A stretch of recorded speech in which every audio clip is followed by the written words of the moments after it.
Te damos la bienvenida a un nuevo audio de la hora silenciosa de Palabra de Vida, donde líderes alrededor del mundo compartirán con nosotros. El día de hoy escuchamos a...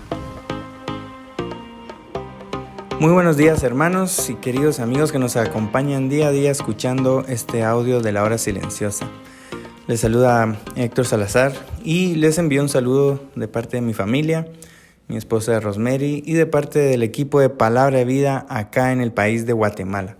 Es una gran bendición poder compartir lo que la palabra de Dios nos dice hoy, que estamos en el libro de Ruth, en el capítulo 2, del versículo 13 al final en el versículo 23. Así que si me acompañan leyendo este pasaje, la palabra de Dios nos dice así, lo voy a leer en la versión de la Biblia de las Américas. Dice, entonces ella dijo, Señor mío, he hallado gracia ante tus ojos, porque me has consolado y en verdad has hablado con bondad a tu sierva, aunque yo no soy como una de tus siervas.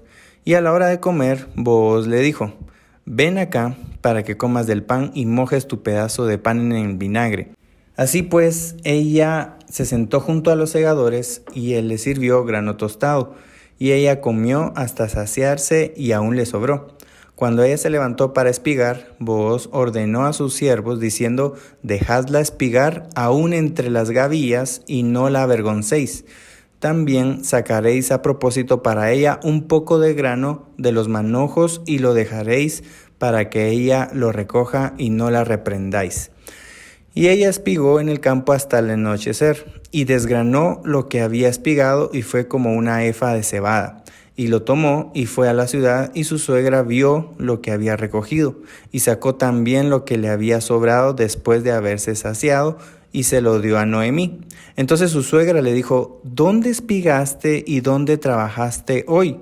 Bendito sea aquel que se fijó en ti.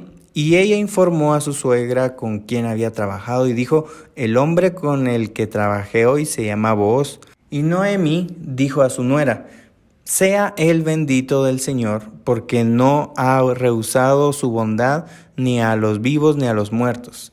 Le dijo también Noemí, el hombre es nuestro pariente, es uno de nuestros parientes más cercanos. Entonces Ruth la Moabita dijo, además, él me dijo, debes estar cerca de mis siervos hasta que hayan terminado toda mi cosecha. Y Noemí dijo a Ruth su nuera, es bueno, hija mía, que salgas con sus criadas, no sea que en otro campo te maltraten. Y ella se quedó cerca de las criadas de Booz, espigando hasta que se acabó la cosecha de cebada y de trigo, y vivía con su suegra. La verdad, acá en esta porción hay muchas partes del pasaje que nos pudieran dejar muchas enseñanzas. Una enseñanza pudiera ser ver a Ruth como aquella figura o ese cuadro de la esposa gentil de Cristo, llamada iglesia. Ruth era moabita y no tenía nada que ver con los judíos o israelitas. Asimismo, es la iglesia que no tiene nada que ver con el pueblo judío. Ruth no tenía nada. La iglesia tampoco tiene mayor posesión material terrenal. Ruth decidió dejar su tierra y también la iglesia que está en este mundo en determinado momento tiene que dejarlo. Ruth tenía muchos dioses, pero los dejó para seguir a Jehová, Dios de Israel. También es el mismo caso de la iglesia, que en el mundo tiene a su alcance cualquier cantidad de dioses, pero debe decidir seguir únicamente al Dios verdadero. Y en fin, tantas similitudes, tomando en cuenta también que Cristo es representado en Booz cuando aparece en el relato y figurando ese pariente que redime a Ruth, y de igual forma Cristo es el que redime para sí a su iglesia.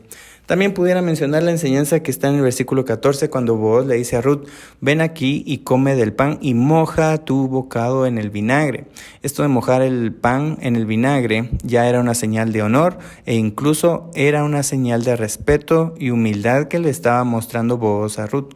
Pudiéramos hablar que toda esta porción de hoy sobre el actuar de Booz es el resultado del versículo 11 que leímos ayer cuando Booz le dice a Ruth que él sabe todo lo que había hecho. Entonces esto perfectamente representa la omnisciencia de Dios acerca de cada uno de nosotros, su pueblo. Hasta también cuando Booz le está dando tantos beneficios a Ruth, esto sería semejante a todas las bendiciones que Dios da a su iglesia por su gracia. Ruth no merecía nada de lo que Booz le estaba dando, y tampoco la iglesia merece todo lo que recibimos de nuestro Dios. Pero lo que más quiero resaltar de Ruth en esta porción es su notoria diligencia. Cuando en versículo 11 leemos que Booz había todo, ahí leemos que Ruth no se desentendió de hacerse cargo de su suegra. En versículo 15 dice que ni bien terminó de comer, Ruth se levantó y siguió espigando. En versículo 17 dice que Ruth recogió granos de cebada hasta la noche y por eso recogió aproximadamente 11 kilos de granos que les duraría para una semana de alimento. En versículo 18, Ruth, de lo que había comido que le dio Booz, le lleva a su suegra porque le había guardado del potaje o del grano tostado. Versículo 19, directamente ahí hay una referencia a lo trabajadora que era Ruth. Y por último, versículo 23, que dice que Ruth espigó hasta que se acabó la siega, lo que aproximadamente se refiere a 7 semanas de esfuerzo y trabajo. El resto de la historia que seguiremos leyendo más adelante será un resultado de lo que estamos leyendo hoy. ¿Y sabes por qué digo esto? Porque si vos no hubiera visto esa característica de la diligencia en Ruth, yo dudo que le hubiera llamado la atención. ¿Te imaginas que si Ruth, en lugar de salir a buscar cómo trabajar para tener que comer ella y Noemí, se hubiera quedado en su casa o en su cama, no haciendo nada? Para comenzar, nunca se habría encontrado con vos.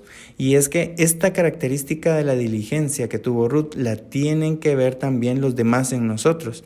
La gente tiene que ver que somos activos, que no somos perezosos, que cumplimos metas y en un tiempo establecido.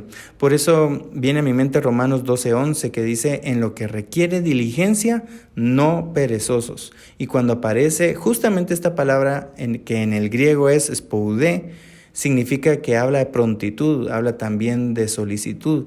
Es la idea de no perder tiempo y hacer bien con excelencia las cosas. En Proverbios 12:27 nos dice que la diligencia es un haber precioso. Otras versiones dice que es una posesión muy preciosa, incluso un tesoro. Y en Proverbios 22:29 da la promesa que el hombre que sea solícito en su trabajo, delante de los reyes estará. Tarde o temprano, el que tú y yo seamos diligentes hará que nuestras autoridades nos confíen responsabilidades o cargos. Y cuando esto te suceda, es la mejor plataforma que puedes tener para mostrar la diligencia que un hijo de Dios puede tener. La pregunta aquí, mi querido amigo y hermano, es obvia en este punto. Y es: ¿qué tanta diligencia has aprendido en tu vida? ¿Qué tanta diligencia ven las personas en nuestra vida? ¿Será que piensan las personas que somos diligentes en el trabajo, en los estudios, en el ministerio o cuando servimos a Dios? ¿O será que la gente ve en nosotros pereza o dejadez? ¿O ve hasta que procrastinamos? ¿Qué es lo que ve en nosotros? Booz se fijó en Ruth, dentro de otras cosas, por su diligencia. Y yo te animo a que tú y yo le demos la gloria a Dios con la diligencia que otros puedan ver en nuestra vida. Gracias por escucharnos. Recuerda que este audio no reemplaza tu tiempo a solas con Dios. Te animamos a que escribas tus aplicaciones personales. Hasta mañana.